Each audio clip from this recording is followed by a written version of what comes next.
ప్రభువైన యేసుక్రీస్తు నామములో మరొకసారి మీ అందరికీ నా ప్రత్యేక వందనాలండి.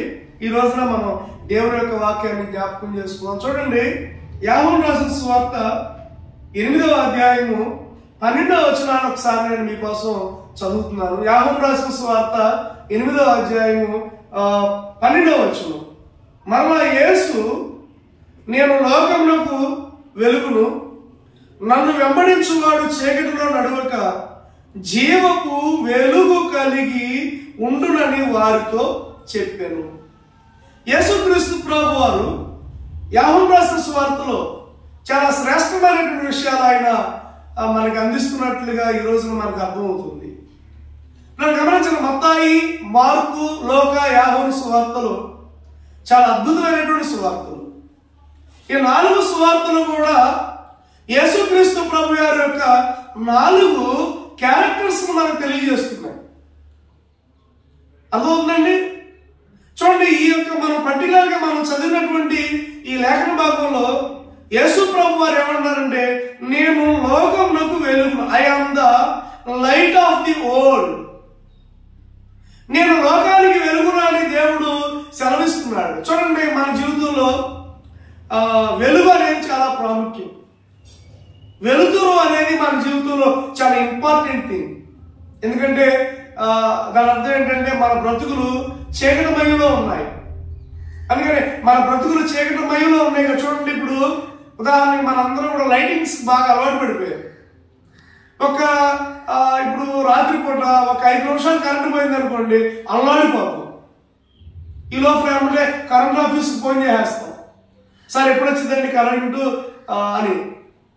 ఒకవేళ ఒక హాఫ్ అన్ అవర్ కరెంట్ రాలేదనుకోండి, చాలా అసలు ఇదైపోతాం.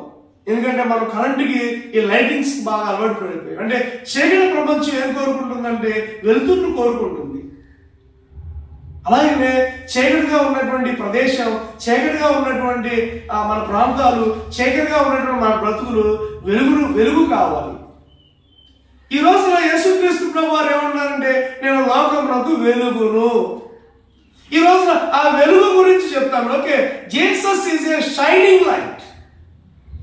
యేసుక్రీస్తు ప్రభు ప్రకాశించే వెలుగు. ఏమే మొట్టమొదటిగా మనం చూస్తే యేసుక్రీస్తు ప్రభు వారు ప్రకాశించే, అంటే ఆయన ప్రకాశిస్తారు మన జీవితం. యేసుక్రీస్తు ప్రభు వారు మన జీవితంలోకి వచ్చినప్పుడు, యేసుక్రీస్తు ప్రభు వారు మన లైఫ్ లోకి ఎంటర్ అయినప్పుడు మన జీవితాలు ప్రకాశిస్తాయి. ఏమే మన బ్రతుకులు ప్రకాశిస్తాయి. మనలో ఉన్నటువంటి చీకటి తొలగుతుంది, మనలో ఉన్నటువంటి పాపం తొలగుతుంది, మనలో ఉన్నటువంటి అసూయ తొలగిపోతుంది, మనలో ఉన్నటువంటి అతిక్రమాలు తొలగిపోతాయి. సో వెన్ జీసస్, మనం ఎప్పుడైతే యేసుక్రీస్తు ప్రభువుని మన సొంత రక్షకుడిగా అంగీకరించుకొని ఆయన మన హృదయంలోనికి ఆహ్వానించినప్పుడు మన హృదయంలో ఉన్నటువంటి గాఢాంధకారం వెలుగుగా మారుగా. ఎప్పుడైతే నీ ఇంట్లోనికి యేసుక్రీస్తు ప్రభు వారిని ఆహ్వానించావో నీ ఇల్లు వెలుగుగా మారుగా. ఎప్పుడైతే నీ పరిస్థితుల్లోనికి యేసు ప్రభుని ఆహ్వానించావంటే నీ పరిస్థితులన్నీ కూడా వెలుగుగా మారుగా. అర్థమవుతుందండి? జక్కయ్య మేడి చెట్టు ఎక్కి యేసు ప్రభుని చూడాలనుకున్నాడు. లోకారాసిన సువార్త 19వ అధ్యాయంలో మనం చూస్తాం. జక్కయ్య యేసు ప్రభుని చూడాలనుకున్నాడు. కానీ యేసు ప్రభు వారు జక్కయ్యను చూసి, జక్కయ్య చెట్టు దిగు, నేడు నేను నీ ఇంట్లో బస చేయాలన్నాడు. ఏమేం చుట్టుపక్కల అందరూ ఆశ్చర్యపోయారు.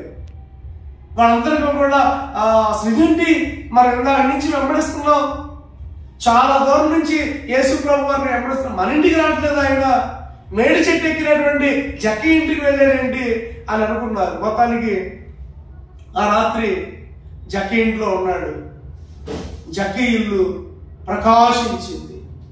ఏమే జక్కయ్య పాపాలన్నీ తొలగిపోయాయి. జక్క యొక్క కృతంత్రాలన్నీ కూడా లయమైపోయాయి. జక్క యొక్క పాపపు స్వభావం అంతా కూడా తీసివేయబడింది. జక్కయ్య అన్నాడు యేసుక్రీస్తు ప్రభువుతో, దేవా ఈ సమయం నుంచి నేను ఎవరి దగ్గరైనా అన్యాయంగా తీసుకుంటే వారికి నేను 4 రెట్లు ఇచ్చేస్తానని తన పాపము ప్రభు దగ్గర ఒప్పుకున్నాడు. So Jesus is a shining light. Amen. యేసు ప్రభు వారు నీ జీవితంలోకి వస్తే నీవు ప్రకాశిస్తావు, నీ కుటుంబం ప్రకాశిస్తుంది, నీ జీవితం ప్రకాశించునుగాక. ఓకే, తర్వాత రెండవదిగా మనం చూస్తే యేసుక్రీస్తు ప్రభు వారు సిక్కింగ్ లైట్, వెతుకుతున్నటువంటి వెలుగు. ఆయన ఆ ప్రకాశం మనల్ని వెతుక్కుంటుంది. సహజంగా మనం కరెంటు పోయినప్పుడు బ్యాటరీ లైట్ ఎత్తుకుంటాం, సహజంగా మనం కరెంటు పోయినప్పుడు టార్చ్ లైట్ ఎత్తుకుంటాం, సహజంగా మనం కరెంటు పోయినప్పుడు ఏ కొవ్వొత్తో ఎదుర్కొంటాం, సహజంగా మనం కరెంటు పోయినప్పుడు ఎక్కడుందా వెళ్తురు అనుకుంటాం. కానీ మనము వెలుతురుని ఎత్తుకుంటాం, కానీ యేసుక్రీస్తు ప్రభు వారు మనల్ని వెతుక్కుంటున్నాడు. సో హీఈస్ ఏ సిక్కింగ్ లైట్. ఆ వెలుగు మనల్ని వెతుక్కుంటూ మన దగ్గరికి వచ్చింది. ఆమేన్. ఆయన సిక్కింగ్ లైట్, ఆయన వెతుకుతున్నటువంటి వెలుగు. దేవుని నామానికి స్తోత్రం కలుగుగాక. తర్వాత మూడవగా చూస్తే గమనించండి, యేసుక్రీస్తు ప్రభు వారు Jesus is a saving light. యేసు ప్రభు వారు మనల్ని రక్షించేటటువంటి దేవుడు. మనం రక్షించడానికి, మనల్ని విడిపించడానికి, మనల్ని సమకూర్చడానికి ఆయన ఈ లోకానికి వచ్చాడు. అందుకే యేసు ప్రభు వారు అన్నాడు, I am the light of the world. నేను లోకానికి వెలుగునై ఉన్నాడు. So Jesus is a shining light, Jesus is a seeking light, Jesus is a saving light. ఆయన మనల్ని ప్రకాశించేవాడు, ఆయన మనల్ని వెతుక్కుంటూ మన దగ్గరకు వచ్చిన వాడు, ఆయన మనల్ని రక్షించినటువంటి వాడు. So Jesus is the light of the world. అందుకే అన్నాడు ఆయన, నేను లోకానికి వెలుగును. ఈ రోజున ఆయన నీ కుటుంబాన్ని ప్రకాశించునుగాక, చీకటిగా ఉన్న నీ జీవితాన్ని ప్రకాశించునుగాక, నలిగిపోతున్నటువంటి నీ జీవితాన్ని ఆ వెలుగు వచ్చి ఆ వెలుగులో నిన్ను రక్షించునుగాక. ఆ వెలుగు కొరకు నీవు ఎదురు చూస్తున్నావా? దేవుడు నిన్ను, నీ కుటుంబాన్ని దేవుడు ఈ సంవత్సరం వెలిగించునుగాక. ఆయన వెలుగులోనికి నువ్వు వచ్చునుగాక. యోబు గ్రంథంలో ఒక మాట అంటాడు, నీ మార్గముల మీద ఆయన వెలుగు ప్రకాశిస్తుంది. అటు కృప దేవుడు నీకు నాకు ఇచ్చి మన మార్గములలో, మన జీవితాలలో, మన కుటుంబాల్లో, మన సంఘాలలో ఆయన వెలుగు ప్రకాశించునుగాక. ఆమేన్. God bless you.